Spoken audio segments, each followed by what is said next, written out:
Civilizations rarely collapse because they run out of money. They collapse when trust breaks, debt becomes unbearable, and financial promises can no longer be honored. From ancient grain loans to Dutch tulip mania, from wartime debt to modern stock markets, finance has quietly shaped who gains power, who pays the price, and which societies survive their own ambitions. Today, we explore Toshihiko Itaya's A World History of Finance, Bubbles, Wars, and Stock Markets not as a timeline of money, but as a history of human behavior under financial pressure.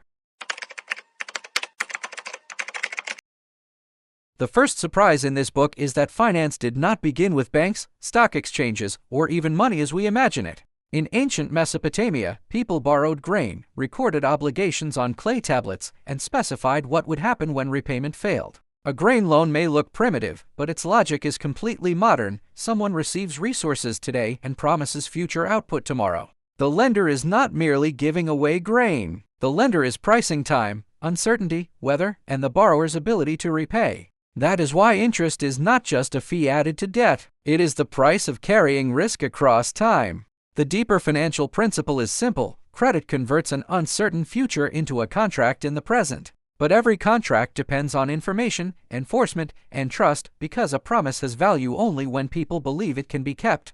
The ordinary person lesson is that borrowing is never only about the amount you receive today. It is about the future income you are committing before you know the future. When we use a mortgage, a business loan, or a credit card, we are still participating in the same ancient bargain between present relief and future obligation. Itaya takes us from debt records to law, including the ancient need to set limits on interest and define default. Those rules were not proof that ancient people disliked finance. They were proof that finance had become important enough to destabilize society when it went wrong. If lenders can demand anything, debt can become a machine that transfers land, labor, and political power from many households to a few creditors. If borrowers can walk away from every obligation, lending disappears and productive trade becomes harder for everyone. A healthy financial system therefore needs both sides, enough creditor protection to make lending possible and enough borrower protection to keep one failed season from becoming lifelong ruin. This is the financial principle of institutional trust because markets do not run on optimism alone. They run on rules that make expectations credible. For ordinary people, the lesson is to read the terms that survive after the sales pitch ends, the interest rate, the collateral, the penalty, and the conditions that change when life goes wrong. A contract can look voluntary on the day it is signed and still become destructive when the risk was misunderstood.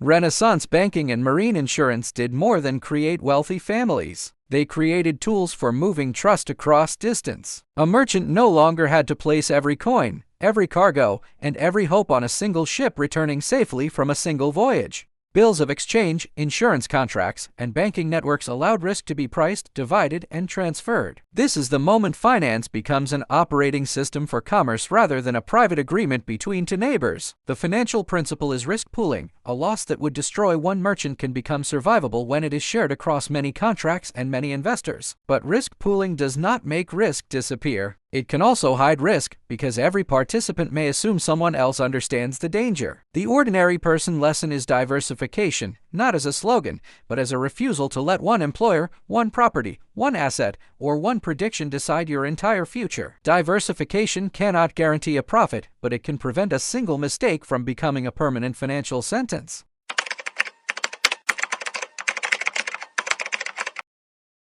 War is expensive long before the first battle is won, because armies, ships, supplies, and logistics must be paid for in advance. A ruler who depends only on taxes can raise money slowly, while a state that can borrow against future taxes can mobilize resources immediately. This is why the history of public debt is inseparable from the history of state power. Governments gradually learned that a credible promise to repay could be as strategically valuable as a fortress or a navy. Bonds turned the future income of a country into capital that could be spent in the present. Yet public debt also creates a moral and political question. When leaders borrow for war, who eventually pays the bill? The wealthy, the taxpayer, the creditor, or the holder of a weakened currency. The financial principle is intergenerational transfer, because borrowing can move both benefits and burdens across people who did not make the original decision. For ordinary people, the lesson is to look past the headline and ask how a promise is funded, because every large promise is eventually paid through taxes, inflation, spending cuts, or default. Finance is never neutral when it decides which generation receives the resources and which generation receives the obligation.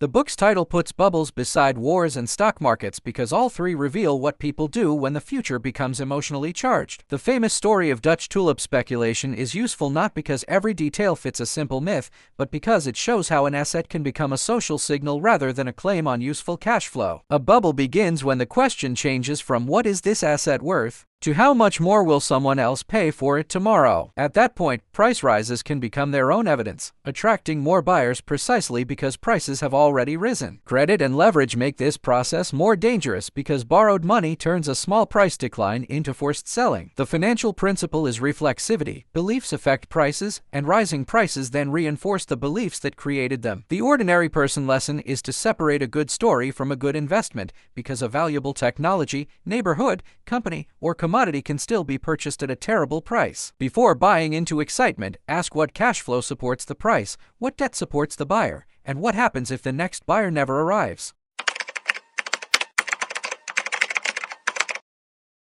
Railways, factories, ports, and global companies required more capital than a single merchant family could safely provide. Joint stock companies allowed many people to contribute capital, share ownership, and limit their loss to the money they invested. Limited liability was powerful because it made risk-taking possible without demanding that every investor risk an entire household fortune. Stock markets then made those ownership claims tradable, creating a continuous price for the future profits and risks of a company. This is the financial principle of liquidity. An asset becomes easier to own when you believe you can sell it before you urgently need the cash. But liquidity can vanish exactly when fear is greatest, which is why a market price is not always the same thing as a reliable exit. For ordinary investors, the lesson is to understand what a share actually represents, a residual claim on a business after its workers, suppliers, lenders, and taxes are paid. A stock certificate is not a lottery ticket. It is ownership in a changing stream of future cash flows.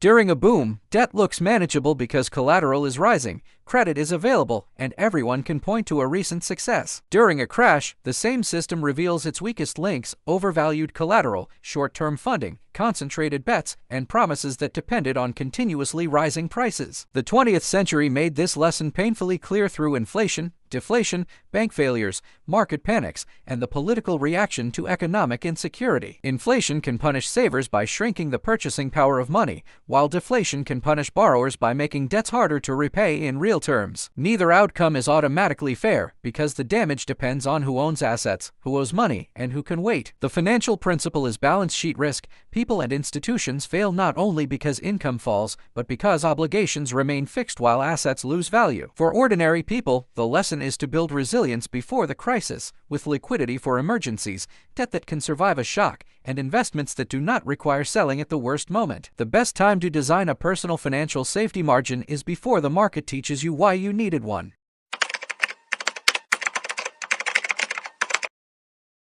Itaya's perspective matters because he does not end the story in London or New York. He follows finance into Japan's own markets, wars, post-war reconstruction, and bubble era. Japan's asset boom showed how easy credit, rising collateral values, and collective confidence can make extraordinary prices appear normal. When the cycle reversed, the issue was not merely that prices fell. The deeper problem was that balance sheets built for permanently rising values had to adjust to a different reality. This is the financial principle of path dependence. The choices made during a boom continue to shape behavior long after the boom has ended. A nation, a bank, a company, and a household can all become cautious for years after a debt-fueled expansion breaks. The ordinary person lesson is that a long period of success can create the most dangerous assumption of all that the future will resemble the recent past. Financial history is useful because it trains us to recognize that confidence, leverage, and denial often sound most convincing near the top of a cycle.